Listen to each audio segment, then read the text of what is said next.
एक बार जोरदार नारा हम सब लोग लगाएंगे, भारत माता की, आम आदमी पार्टी, अरविंद केजरीवाल, पूर्वांचल शक्ति, पूर्वांचल शक्ति। मंच पे आसीन दिल्ली सरकार के कैबिनेट मंत्री भाई रघुविंदर शौकीन जी, विधानसभा के अध्यक्ष डॉक्टर दीपक दहिया जी, उपाध्यक्ष अध्यक्ष पूर्वांचल शक्ति उदय ठाकुर जी, गुड्डू यादव जी वार्ड अध्यक्ष, श्रीमती संतोष, पप्पू दीनवाल निगम पार्षद, पप्पू जी, अशोक भारद्वाज पूर्व निगम पार्षद, सन्नी खेड़ा जी वार्ड अध्यक्ष, अमित सागर जी वार्ड अध्यक्ष, एडवोकेट मोनिका जी विधानसभा अध्यक्ष, सकीना जी, मंजू जी, वीना शर्मा जी, सुगंधी जी, हीरालाल जी, रफीक जी, आप सबका हृदय की गहराइयों से मैं स्वागत करता हूं। मैं चाहूंगा हमारे कार्यकर्ताओं के लिए एक बार जोरदार तालियां आप लोग बजा दें और एक बार अपने लिए भी ताली बजा दीजिए कि आप इतनी देर तक इस सभा में अपनी ताकत और शक्ति का प्रदर्शन करने के लिए मौजूद हैं। साथियों और दोस्तों, आज जब मैं इस सभा में आया हूं तो मन में थोड़ी पीड़ा है, वो आपके साथ साझा करना चाहता हूं। पीड़ा इस बात की है कि यूपी से, बिहार से, पूर्वांचल से 30 साल 40 साल पहले हमारे भाई, हमारे माताएं, हमारी बहनें, हमारे बुजुर्ग वो दिल्ली में आए। उन्होंने अपने खून पसीने श्रम से दिल्ली को बनाया, अपने बच्चों की पढ़ाई के लिए, अपने छोटे मोटे रोजगार के लिए उन्होंने दिन रात मेहनत की, उन्होंने दिन रात परिश्रम किया। लेकिन बहुत अफसोस है कि भारतीय जनता पार्टी के लोगों ने शाहजहां में उनका नाम कटवाने की कोशिश की, नई दिल्ली विधानसभा में नाम कटवाने की कोशिश की, नागलोई जाट में नाम कटवाने की कोशिश की, जनकपुरी में नाम कटवाने की कोशिश की, आरके पुरम में नाम कटवाने की कोशिश की, तुगलकाबाद में नाम कटवाने की कोशिश की। जब मैंने देश की संसद में पूछा, नड्डा साहब, बीजेपी के लोगों बताओ हमारे यूपी बिहार के पूर्वांचल के लोगों का नाम क्यों कटवा रहे हो, नड्डा साहब ने कहा ये बांग्लादेशी है, ये रोहिंग्या है, ये घुसपैठिया है। मैंने कहा तुम्हारी हिम्मत कैसे हुई हमारे यूपी बिहार पूर्वांचल के लोगों को रोहिंग्या और घुसपैठिया कहने। मैं उस स्वाभिमान, सम्मान और गौरव की रक्षा के लिए आपके सामने हाथ जोड़कर विनती करने के लिए आया हूं। उस गाली का जवाब जो देश की संसद में बीजेपी के राष्ट्रीय अध्यक्ष ने आपको दिया है, आपको बांग्लादेशी कहा है, घुसपैठिया कहा है, रोहिंग्या कहा है, उस गाली का जवाब अपने वोट की ताकत से आने वाली 5 तारीख को देना और इनकी जमानत जब्त करा के यहां से भेजना। तैयार हो सब लोग? भाई रघुविंदर शौकीन जी को जिताना है आपको, तैयार है? तैयार है ना? और दूसरी घटना क्या हुई, यही किरानी से हमारे विधायक है ऋतुराज झा जी, वो ब्राह्मण समाज से आते हैं, मैथिली ब्राह्मण समाज से। यूपी बिहार पूर्वांचल के लोगों से उनका नाता रिश्ता है। हमारे उस विधायक को भारतीय जनता पार्टी के एक प्रवक्ता ने राष्ट्रीय टीवी पे ऐसी गाली दी, मैं आपके सामने दे नहीं सकता। इस गाली का बदला, इस अपमान का बदला आपको 5 फरवरी को लेना है। मैं आपको सौगंध देने के लिए आया हूं, जब वोट देने के लिए जाना तो झाड़ू निशान पे बटन दबा के आना और नड्डा साहब को और उनकी पार्टी को जवाब देने का काम आपको। और जब जाना तो याद कर लेना, कच्ची कॉलोनियों के अंदर रहने वाले हमारे यूपी बिहार पूर्वांचल के लोगों के लिए सीवर की पाइपलाइन बिछानी हो, सड़कें बनानी हो, वाटर की पाइपलाइन बिछानी हो, बिजली फ्री किया, पानी फ्री किया, शिक्षा फ्री किया, इलाज फ्री किया, मोहल्ला क्लिनिक बनाया, बस की यात्रा फ्री किया, बुजुर्गों के लिए तीर्थ यात्रा फ्री किया, और दिल्ली के अंदर बीजेपी ने 5 टिकट दिया, केजरीवाल ने 12 टिकट पूर्वांचल के लोगों को दिया। अब हमारी जिम्मेदारी बनती है कि नहीं बनती रविंदर शौकीन को जिताने की? बनती है कि नहीं बनती है? ये कर चुकाना है कि नहीं चुकाना है? दिल्ली के अंदर आम आदमी पार्टी का प्रदेश अध्यक्ष पूर्वांचल से गोपाल राय, कैबिनेट में मंत्री पूर्वांचल से गोपाल राय, जो रविंदर शौकीन जी के साथ वह मंत्री है। मैं 2 बार राज्यसभा का सांसद बना और छठ घाट के लिए दर दर की ठोकरें खाने पड़ती थी हमारे भाइयों, लेकिन पिछले 10 साल से हजारों की संख्या में दिल्ली के अंदर छठ घाट बनवाने का काम भी अरविंद केजरीवाल जी ने किया, आम आदमी पार्टी ने किया। एक तरफ केजरीवाल जी हैं जिन्होंने बिजली फ्री किया, पानी फ्री किया, शिक्षा फ्री किया, इलाज फ्री किया। दिल्ली के मुख्यमंत्री बने, जब सरकारी स्कूलों का दौरा करने जाते थे तो मकड़ी के जाले लगे रहते थे सरकारी स्कूलों, बच्चे टाट पट्टी पे बैठ के पढ़ते थे, बेटियों के लिए टॉयलेट का इंतजाम नहीं था।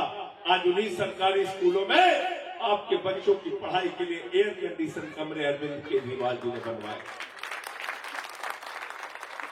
दिल्ली के अंदर जब अमेरिका के राष्ट्रपति ट्रंप की पत्नी हिंदुस्तान आई, दिल्ली में आई, मोदी जी ने कहा गुजरात का स्कूल देख लो, उसने कहा नहीं देखना। बोले उत्तर प्रदेश का देख लो, उसने कहा नहीं देखना। बोले मध्य प्रदेश का देख लो, उसने कहा नहीं देखना। बोले खट्टर वाला देख लो, उसने कहा नहीं देखना। तो मोदी जी ने कहा फिर देखना क्या है? तो कहने लगी हमें केजरीवाल और सिसोदिया का सरकारी स्कूल देखना। बताओ गई थी कि नहीं गई थी? गई थी कि नहीं गई थी?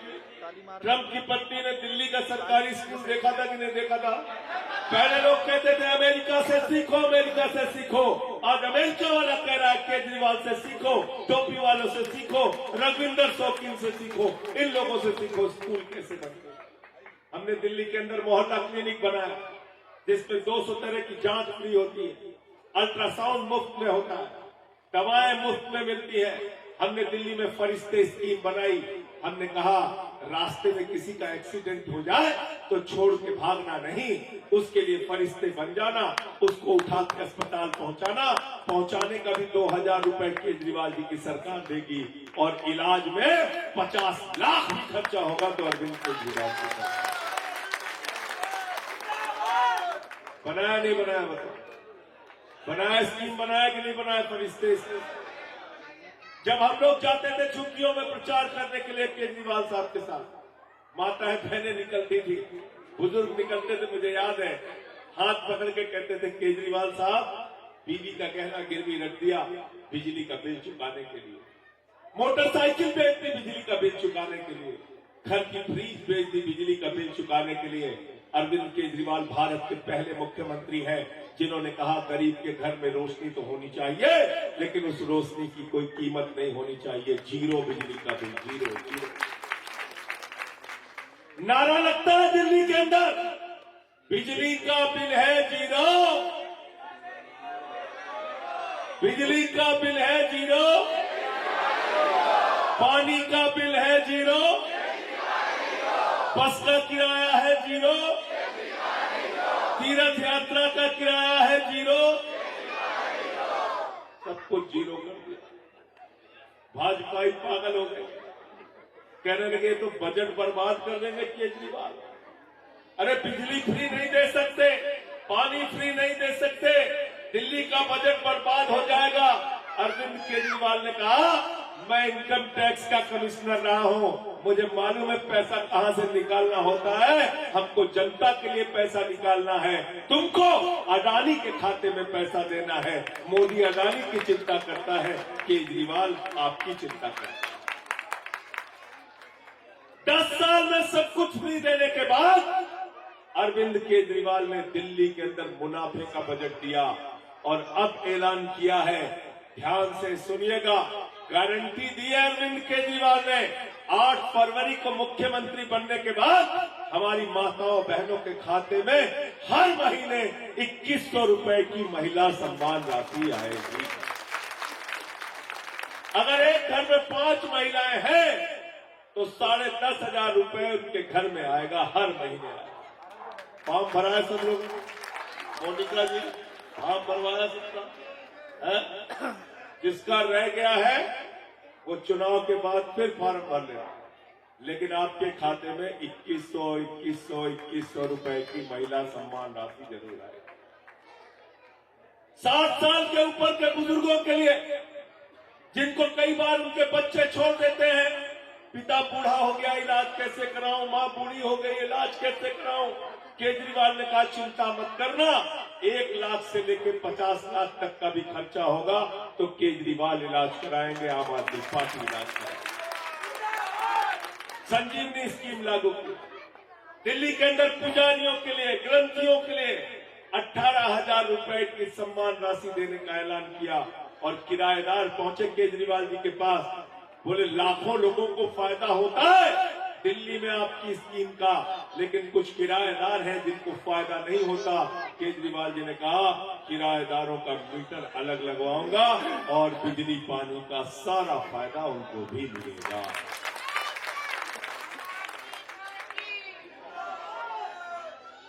एक तरफ वो पार्टी है जिसने दिन रात आपके लिए काम किया, और दूसरी तरफ हमारे यहाँ यूपी बिहार में कहते हैं, भाजपा वालों को क्या कहते हैं, बीजेपी वालों को बड़का झूठा, बड़का झूठा, बड़का झूठा। क्या बोला था इन्होंने? नौजवानों वोट दे दो, 2 करोड़ नौकरी हर साल देंगे। नौजवानों को 2 करोड़ नौकरी मिल गई क्या? हर साल मिल गई क्या? बोले बेटा अग्निवीर बन जाओ। बोले वो क्या होता है? बोले 17 साल का जवान बनो, 21 साल में रिटायर हो जाओ। 17 साल में जवान बनो, 21 साल में रिटायर हो जाओ। बाप नौकरी करता रहेगा, बेटवा रिटायर हो जाएगा। घर में कोई पहुंचा रिश्तेदार, पूछा बाबूजी क्या करते हैं? बोले हम तो नौकरी करते हैं। बोले बेटवा क्या करते हैं? बोले वो तो रिटायर हो गया। बेटवा रिटायर हो गया, बाप नौकरी करता। ये स्कीम है अपनी भी। हमारे नौजवान -50 डिग्री टेम्परेचर में सियाचिन में और +50 डिग्री टेम्परेचर में जैसलमेर में भारत माता की रक्षा के लिए खड़े रहते हैं, लेकिन नरेंद्र मोदी का भतीजा जैसा बीसीसीआई का चेयरमैन बन के घूम रहा है, ये व्यवस्था हमें मंजूर नहीं है। अग्निवीर बनाना है तो बीजेपी के सांसदों और विधायकों के बेटों को सबसे पहले आगे करो, हम भी उनके साथ अग्निवीर बन जाए। नौकरी मांगने जवान जाता है पटना में, उसको पीटते हो, लखनऊ में जाता है पीटते हो, प्रयागराज में जाता है पीटते हो, जंतर मंतर पे आता है पीटते हो। नौजवान सिर्फ लाठी खाने के लिए बना है, नौजवानों पे सिर्फ मुकदमे लिखे जाते हैं, उनको पकड़ पकड़ के जेल में डाला जाता है। आने वाली 5 तारीख को इनको जवाब दे देना। और दूसरा वादा क्या किया था मोदी जी ने? इतना काला धन लाएंगे, जहाज में भर भर के लाएंगे, बोरा में भर भर के लाएंगे, बैलगाड़ी से लाएंगे, ट्रैक्टर से लाएंगे। हर आदमी को कितना दे देंगे? कितना कितना दे देंगे? सबको याद है, कोई भूला नहीं। 15 लाख आ गए, 15 लाख आ गए। सबसे ज्यादा नाराज लालू यादव जी है, कह रहे हैं हमारे 7 को बेटा बेटी, हम और राबड़ी सबसे ज्यादा पैसा हमारा आने वाला था, आज तक नहीं आया। सबको बेवकूफ बना दिया, सबको बेवकूफ बना दिया। 15-15 लाख देंगे, 15-15 लाख देंगे। हमारी माताएं बहनें जो यहाँ बैठी है, इन्होंने अपने पति से छिपा के 1000-500 की नोट घर के संदूक में रखी थी। बिटिया की शादी होगी तो ये पैसा काम आएगा, घर में कोई बीमार होगा तो ये पैसा काम आएगा, छोटा सा घर बनाना होगा तो ये पैसा काम आएगा। नरेंद्र मोदी जी ने कहा माताओं बहनों, यही तो काला धन है, लाइन में लग के इसको भी जमा कर दो। वो भी खाली करा दिया। ये बेचारे हमारे छोटी मोटी दुकान जो लगाए हुए हैं दुकानदार, इनके पास जो पैसा था कमाई थी, सब जमा करा दिया। बोले सब लग के लाइन में जमा कर दो। ये ऐसी सरकार है, हर चीज के ऊपर टैक्स लगाती है। सामान खरीदने जाओ तो टैक्स, बेचने जाओ तो टैक्स, नई कार खरीदो तो टैक्स, पुरानी कार बेचो तो टैक्स, बैंक में रुपया रखो तो टैक्स, बैंक से पैसा निकालो तो टैक्स, हर चीज में टैक्स। महंगाई आसमान पे पहुंचा दिया। 100 रुपए के पार पेट्रोल बिका, 100 रुपए के पार डीजल बिका, 1200 रुपए का गैस सिलेंडर बिका, 250 रुपए किलो दाल बिकी, 300 रुपए का लीटर सरसों का तेल बिका। जब 200 रुपए किलो की प्याज बिकी, लोगों की आंख से आंसू आने लगा। लोग पहुंचे, सीतारमन जी 200 रुपए किलो की प्याज हो गई है, आंख से आंसू निकल रहा है। सीतारमन जी ने कहा हम तो प्याज खाई नहीं करते। ये संवेदनहीन लोग हैं, ऐसे मजाक उड़ाते हैं आपकी गरीबी का, आपकी तकलीफ का, आपकी परेशानियों का, आपकी दुश्वारियों का। किसानों को ठगा, बोले फसल का दाम 2 गुना कर देंगे, किसानों को लाठियों से पीटा, दिल्ली में घुसने नहीं दिया, उनको पिटवाने का काम किया, हर वर्ग को धोखा देने का काम किया। इसलिए बड़का झूठा पार्टी से आपको सावधान रहना है। रहोगे ना सावधान? अब ईमानदारी से बताना, दिल पे हाथ रख के, मेरा चेहरा देख के नहीं, रघुविंदर शौकीन का चेहरा देख के नहीं, आपके दिल में जो बात है उसी बात पे हाथ उठाना, वरना मत उठाना। दिल्ली में किसकी सरकार बन रही है? जोर से बोलिए, पीछे तक आवाज उठनी चाहिए। दोनों हाथ उठा के बताइए, सरकार किसकी बन रही है? सरकार किसकी बन रही है? तो जब केजरीवाल की सरकार बन रही है तो वोट बर्बाद करने से क्या फायदा भाई? लोग यहां कुछ चर्चा कर रहे थे, कांग्रेस कांग्रेस। अरे कांग्रेस को वोट देके क्यों बर्बाद कर रहे हो? कांग्रेस के बारे में दिल्ली में माताएं अपने बच्चों को सबसे छोटी कहानी दुनिया की सुनाती हैं, एक थी कांग्रेस, कहानी खत्म। कहानी खत्म। 2015 में 0 आए, 20 में 0 आए, इस बार भी। मुझसे टीवी चैनल वालों ने पूछा, बोले कांग्रेस के बारे में क्या कहना? मैंने कहा कांग्रेस का कोई नुकसान नहीं होगा। 2020 में भी 0 थे, इस बार भी। इसलिए वहां वोट बर्बाद मत करना। जब केजरीवाल जीत रहे हैं तो केजरीवाल के इस यज्ञ में आप भी शामिल हो जाना, झाड़ू की बटन दबा देना। और रघुविंदर शौकीन को केजरीवाल जी ने मंत्री बना दिया है आपके क्षेत्र की बेहतरीन सेवा करने के लिए। और हमारी पार्टी में बहुत सारे विधायक हैं, सबकी अपनी खूबियां हैं, लेकिन ये जो शख्स है, मैं इनके बारे में एक ही बात कह सकता हूं, कम बोलते हैं, ज्यादा काम करते हैं, अपने वचन के पक्के आदमी हैं, जो कह दिया वो करते हैं।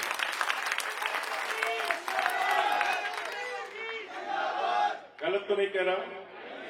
गलत तो नहीं कह रहा? तो 5 तारीख को बटन कहां दबेगी आपकी? कहां दबेगी? कहां दबेगी? अरे झाड़ू बहुत काम की चीज होती है, बहुत काम की चीज होती है। घर की सफाई करनी हो तो क्या चाहिए? मोहल्ले की सफाई करनी हो तो क्या चाहिए? इस नागलोई जाट की सफाई करनी हो तो क्या चाहिए? दिल्ली की सफाई करनी हो तो क्या चाहिए? और देश की सफाई करनी हो तो क्या चाहिए? और अगर किसी के दिमाग पर भूत सवार हो जाए तो उतारने के लिए क्या चाहिए? क्या चाहिए? क्या चाहिए?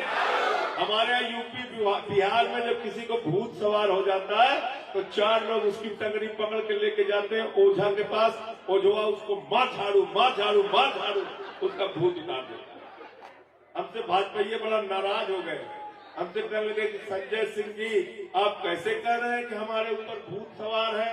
हम कहे रुका बचवा तो बताओ थे कैसे भूत सवार होते रहते। तो हमने बताया उनको, हमने कहा जब हम बड़े हुए तो हमारे माँ बाप ने हमको शिक्षा दिया, पढ़ाया, बताया कि प्रभु श्री राम ने आकाश बनाया, अंबर बनाया, धरती बनाई, इंसान बनाया, प्रकृति बनाई, सृष्टि की रचना की। प्रभु श्री राम हम सबको लेकर आए हैं, लेकिन भाजपाइयों के दिमाग पे भूत सवार हो गया। वो कह रहे हैं वो लोग प्रभु श्री राम को लेकर। पागल आदमी बोलेगा ना ऐसा? समझदार आदमी ऐसा बोलेगा क्या? प्रभु श्री राम को आप ला सकते हैं क्या? आप ला सकते हैं भगवान को क्या? अरे भगवान को इंसान ला सकता है क्या? तो इसलिए ये भूत, ये अहंकार उतारने के लिए प्रभु श्री राम ने कहा, भाजपाइयों पहले तुम अयोध्या हारो, फिर तुम पुष्पवनपुर सुल्तानपुर हारो, फिर तुम प्रतापगढ़ हारो, फिर तुम कौशाम्बी हारो, फिर तुम प्रयागराज हारो, फिर तुम चित्रकूट हारो, फिर तुम सीतापुर हारो, रामपुर हारो, सब जगह हार गए भाजपा। हारे नहीं हारे बताओ? और अब इस बार दिल्ली के अंदर भी इनकी जमानत जब्त करके वापस भेजना भाइयों। केजरीवाल मजबूत पहलवान तो है कि नहीं, बताओ? एक केजरीवाल से लड़ने के लिए कितने पहलवान आ गए भाई? एक केजरीवाल से लड़ने के लिए मोदी आ गया, अमित शाह आ गया, योगी आ गया, मोहन यादव आ गया, भजनलाल शर्मा आ गया, हेमंत बिस्व शर्मा आ गया, नायब सैनी आ गया, सारे सांसद आ गए, सारे केंद्रीय मंत्री आ गए। मैंने भाजपाइयों से कहा ट्रंपो को भी बुला लो प्रचार, ट्रंप को भी बुला लो, उससे भी प्रचार कराओ, उससे भी प्रचार कराओ। लेकिन एक बात याद रखना, दिल्ली में सब अपने बेटे केजरीवाल के साथ खड़े हैं। चाहे जितने भाजपा के पहलवान लग जाए, जीतेगा तो जीतेगा तो जीतेगा तो जीतेगा तो जीतेगा तो अरे जीतेगा तो हाथ उठा के बताओ, जीतेगा तो जीतेगा तो जीतेगा तो फिर अपना वोट बर्बाद, वोट बर्बाद। जब सारा काम केजरीवाल कर रहे हैं, जीत केजरीवाल रहे हैं, तो वोट बर्बाद। किसको जिताना है? भाई रविंदर शौकीन को। भारत माता की, आम आदमी पार्टी, बहुत बहुत शुक्रिया, बहुत बहुत धन्यवाद।